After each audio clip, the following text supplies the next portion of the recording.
Welcome to part 2 of our in-depth analysis of the New World Order. This journey promises to be challenging and thought-provoking. You are faced with a choice. Disengage from this path or continue to explore and perhaps even embrace the complexities it presents.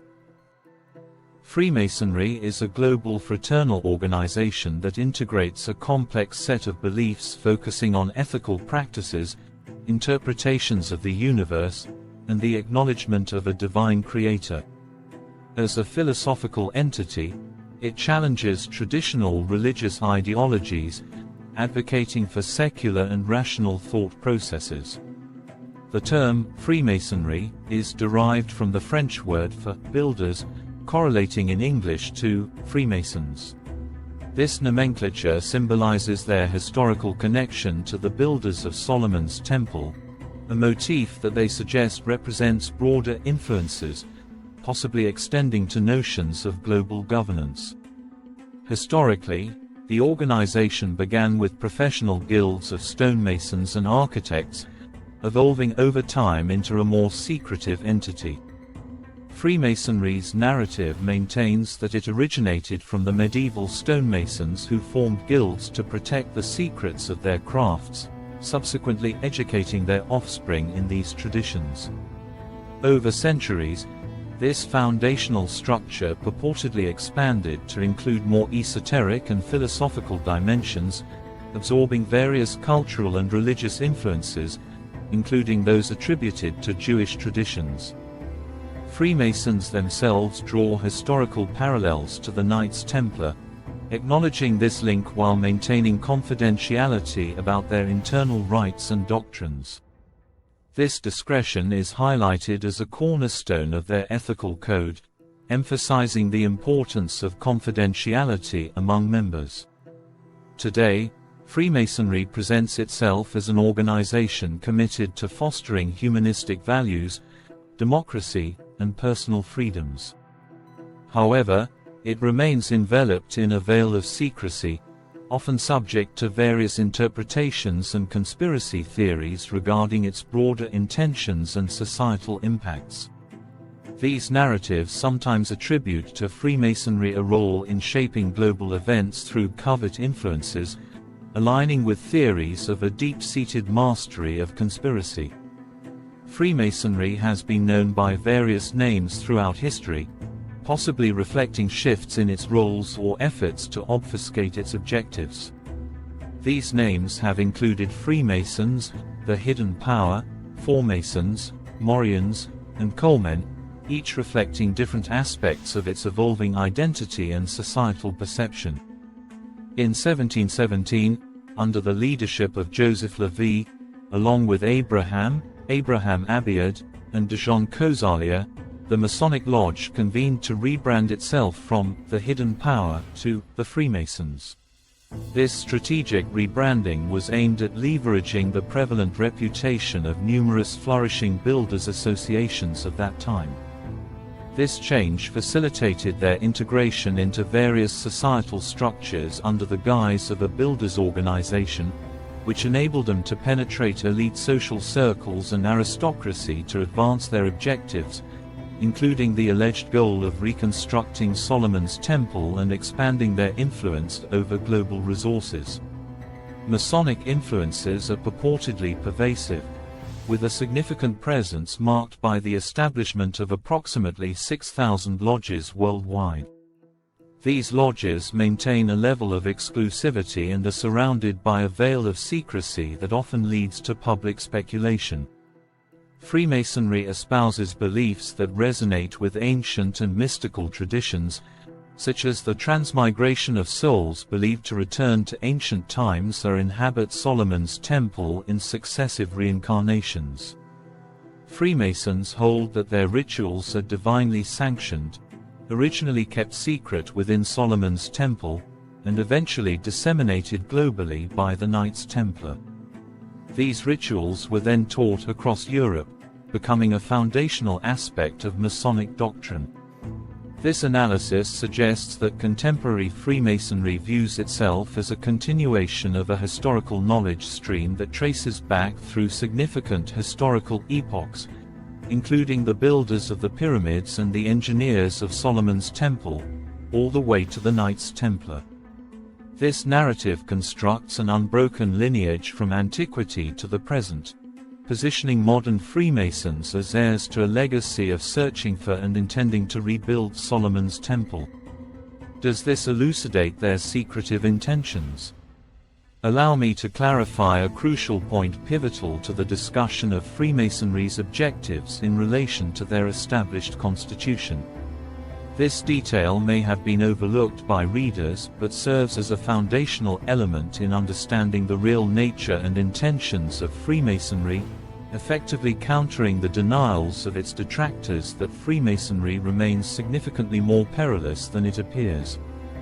Contrary to common belief, modern global Freemasonry, including its lodges, associations, and clubs, are not secret societies. Freemasons themselves acknowledge this fact, and I concur with them on this point. Masonic lodges are prevalent and operate openly, with their locations known widely. Indeed, these are not clandestine organizations, yet they are entities that harbor numerous undisclosed secrets and objectives, highlighting a substantial disparity between these truths. These organizations are publicly known yet possess private agendas and confidential secrets. It would be misleading to label these associations as secretive when their facilities are distributed across global cities. Nevertheless, it is straightforward to ascertain that these groups maintain hidden secrets and objectives, distinct from those they publicly profess to visitors or new members. Freemasonry has established numerous clubs, associations, centers, and affiliations across various nations to carry out the agendas, programs, and conspiracies orchestrated by global Judaism and Zionism. Among these are Rotary International, the Lions Club, the Booming Crosses Club, the Penn Club, Jehovah's Witnesses, the Youth Association, and the Bavarian Torch Society, now with branches worldwide. Notably, Rotary clubs are present in many Arab countries, including Egypt, Jordan, Tunisia, Algeria, Libya, Morocco, and Lebanon. These Rotary clubs purport to conduct ethical, humanitarian, sports, and social activities, selectively recruiting members from high status and notable personalities. They commit to secrecy about the inner workings of these secretive societies and organize gatherings for strategic planning. These groups reveal their true operations only within European, American, and Asian contexts, and when they aim to establish a presence in Arab countries, they adopt seemingly innocuous facades. In these regions, the leaders of these societies engage in more covert, potentially destabilizing activities, exploiting social vacuums and colonial influences during times of mandate over Arab nations. This has enabled them to infiltrate and subtly influence Middle Eastern societies, often collaborating with local intellectuals and writers who were misled by their proclamations. Reason and analysis suggest it is an oversimplification to attribute membership in Freemasonry to participation in a conspiracy. The majority of Freemasons do not advance beyond the first 3 of the 33 degrees during their involvement with the organization. Over 95% of Freemasons do not progress beyond the 3rd degree, with this percentage decreasing progressively across the higher degrees, becoming exceedingly rare among the last 3. However, the narrative extends further. As will be discussed later in this book, beyond the publicly acknowledged 33rd degree, there exist 13 additional degrees that Freemasonry officially denies. These are the degrees of the Illuminated Masons, which form the conspiratorial apex of the Masonic structure, exerting influence over global affairs. Holders of these degrees effectively control the strategic direction of the world, orchestrating economic, social, and political institutions to benefit secretive societies. Proponents of Freemasonry may rightfully defend its philosophy from the perspective of its foundational tier. They are unaware of what transpires at the apex. They are misled, indistinguishable from the general populace unaffiliated with such organizations. The more esoteric beliefs associated with Freemasonry, such as atheism, devil worship, sorcery, spirit conjuring, and veneration of Lucifer as the light-bearer, do not appear until after the 19th degree.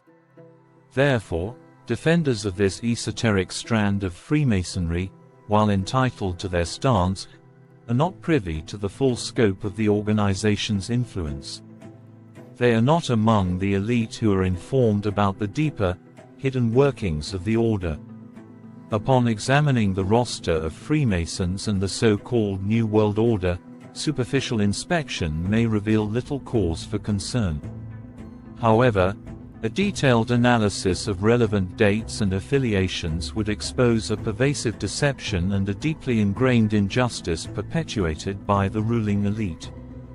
In the context of the United States, a historical review of its presidents reveals that those not aligned with illuminated Freemasonry faced assassination or removal from office. In Europe and other regions, leaders who resisted Masonic influence and attempted to alert their populations to its dangers often met with assassination or forced removal from power. Moreover, it is notable that candidates for the US presidency often hail from illuminated Masonic backgrounds, suggesting that irrespective of electoral outcomes, Masonic influence persists in governance.